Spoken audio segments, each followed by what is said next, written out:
and we start with a story about Chofetz Chaim that is told by his son.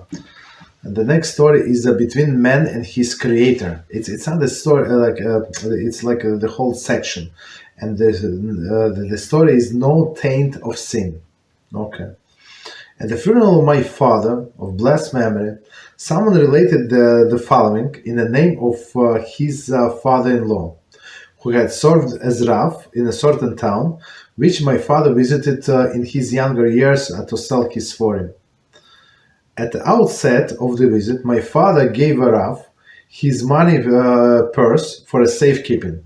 Right? That's how they would do deposits, right? You give a Rav, I mean somebody who you trust. Okay. Just 1 second for safekeeping. After remaining in the town for a few days, my father prepared to travel on. He went to take a leave of the Rav, offered him his blessing, and then returned to his lodging to gather his belongings. One of the Rav's attendants came knocking at my father's door and reported that the Rav wishes to see him before his departure. My father soon found himself before Rav, very irritated Rav. How can a person be such a schlemazel? Schlemazel, in English, schlemazel, translate in English, scatterbrained. Why? I never heard this word before. Scatterbrained and irresponsible. He shouted, "How could you have forgotten the money purse which you left with me?" Right? That's a famous story. Right? My father replied humbly that in fact he had not forgotten the money purse. However, he had realized that in leaving the money with Rav without witnesses and written proof, he had transgressed the rabbinic law. We're going to explain this. It's a very famous story. Just 1 second. Rabbinic law. The Talmud Bava Metzia 76a states that the proof is required when one leaves the money with anyone, even Torah scholar, whose integrity beyond reproach. This is one of the concerns that the scholar's preoccupation with his learning might cause him to forget what had occurred, thus causing him to deny the money. Any money had ever left with him. In such a scenario, the owner of the money would be guilty of the causing another Jew to sin inadvertently. My father continued, "You and I met a number of times over the past few days, and you never made any mention of the purse. I was concerned that you had forgotten that I have left it with you, and thus would deny possession of it were I to claim it. Therefore, I decided to relinquish any claim to it. The money is yours, and there is no need to return it to me." The Rav replied that he purposely had made no mention of the purse because he wanted to see whether his visitor was a schlemazel and would forget to ask for it. Upon seeing that my father was about to leave the town without the money, he had sent the attendant after him. The Rav refused to retain my father's money and return it to him as a gift. In fact, my father was a very responsible individual, possessed a wonderful memory and sharpness of mind. I mean, to write Mishnah Berurah, sharpness of... He understood thoroughly the wiles of the scheme of people, yet never rejected anyone because of this. All his days he saw Hashem's presence before him. I mean, that's an amazing story. So let's read this story one more time, and we're going to explain what actually happened. We need to know the details. Some people read these things so superficially, but you can learn a great deal about it. Okay, so again, in the introduction, so in the funeral of my father, blessed memory, someone related in the following in the name of his father-in-law. had served as a Rav in a certain town, which my father visited in his younger years, selling this for him. I'm not sure how old was he. I think we said that first book is 30s, maybe in late 20s. I'm not sure. I don't remember what we said, but basically, okay, so he was selling his books. At the outset of the visit, my father gave Rav the money purse. So basically, the word, like, even if you stay in inn, like, there's no sophisticated locks, so you can pick the lock in 3 seconds, plus owners of the inn, cleaning ladies, like, anybody can take money. Today, you have safe deposit box, so that's safe, but in olden days, forget about it. That's it, right? So actually, did they have a key?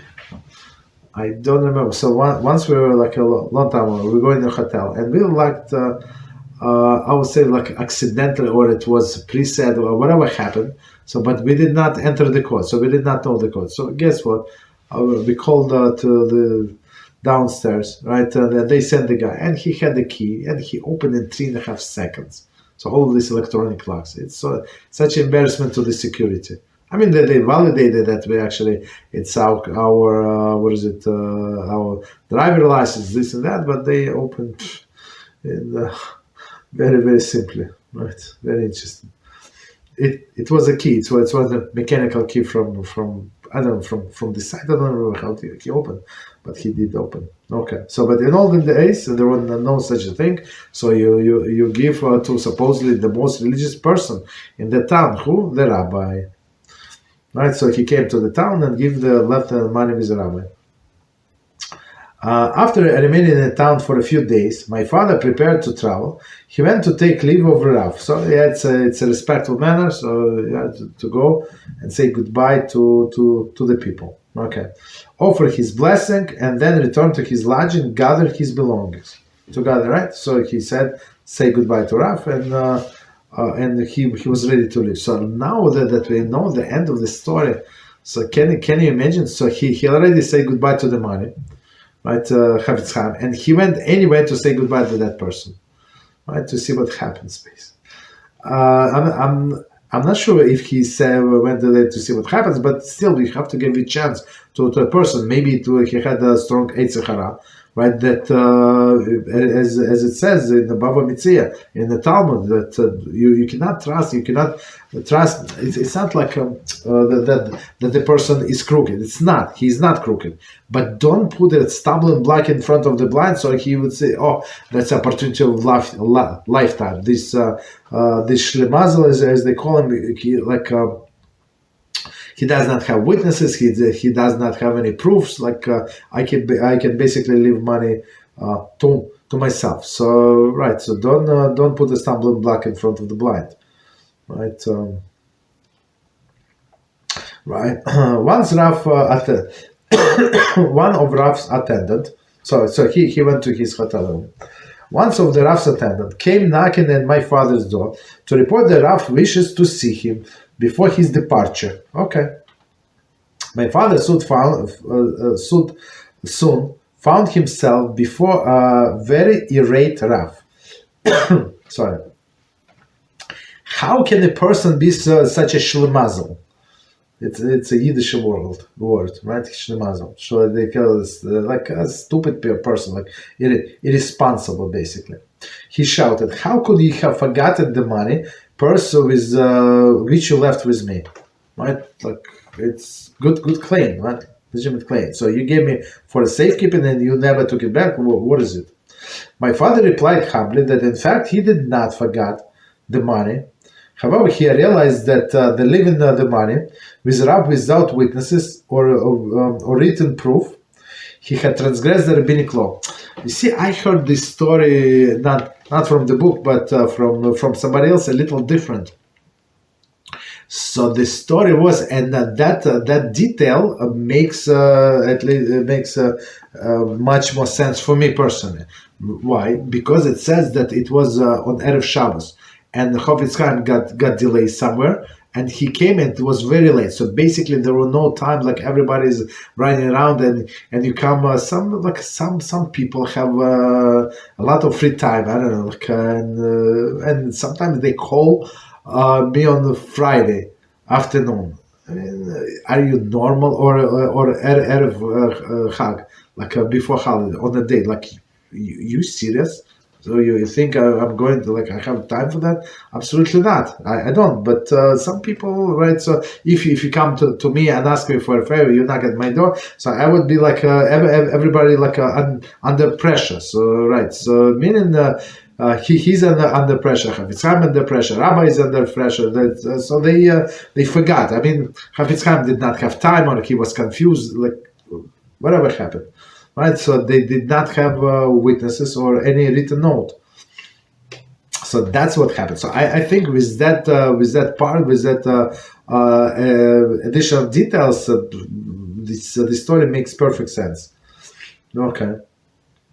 However, he had realized that the living money, without witnesses of written proof, had transgressed rabbinic law. So rabbinic law, and we actually have we had a clip about it. Guess what? What Rav Israel Salanter said. That's all right. He said that. He said, if I were in a time of Tanaim, so when they pronounce said the laws of Yichud, right? I mean, describe the law of Yichud. He said, I would say it is forbidden to be in Yichud, right? In seclusion with somebody else's money, right? Because it might tempt a person to say, yeah, it's actually mine. You understand? So that's how dangerous it is to be with somebody else's money, right? So, and person who does it, he transgresses rabbinic law. Not biblical law, okay, but rabbinic law. The Talmud Bava Metziat 76b states, proof is required when leaves money from anyone. So when you borrow money from somebody and say, no, come on, I know who, I know you for 15 years, 20 years. We grew up together. You're my cousin.